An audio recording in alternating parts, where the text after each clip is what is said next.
Hello guys, good day. So karon is magtry ko og buhat aning pa-curl sa buhok using socks kay wala man jud ko'y curler oy. So kay gusto man jud ko nga mo curl akong buhok sa event later alas 6. So mangita tag pamaagi nga mo curl siya without using any electronic curler. So mao na siyang socks akong gigamit.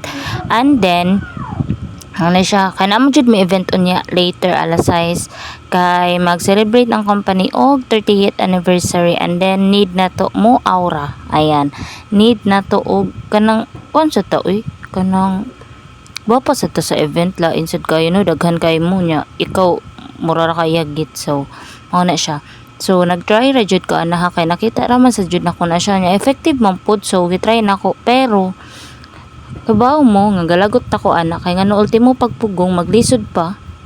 Sige tang like gisagad jud niya akong pasensya no, gisagad jud niya akong pasensya kay gamay ram jud pasensya guys. Ay sumaw na siya kay gisapot na kog sugod ana like wala pa na human pero gisapot na ko. Try pa gani na ha, dili pa na siya final pero akong pasensya gisagad na niya kay musukol man gid siya uy, gilagot jud ko musukol jud siya, matanggal ra gid gyapon siya no, kay musukol akong buhok makasapot kay sa tanan. So mao na siya.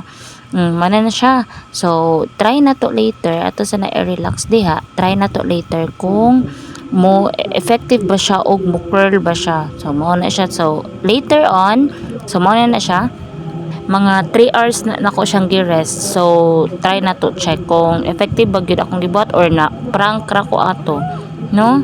So agoy nakita ninyo di ba, nakita ninyo kung unsa siya ka effective guys. So kung wala mo kanang electric curler gani, pwede ra gyud kay ninyo buhaton ang akong gibuhat para ma-achieve ninyo ang inyong pa curl hair. So mao na siya tong buhaton later.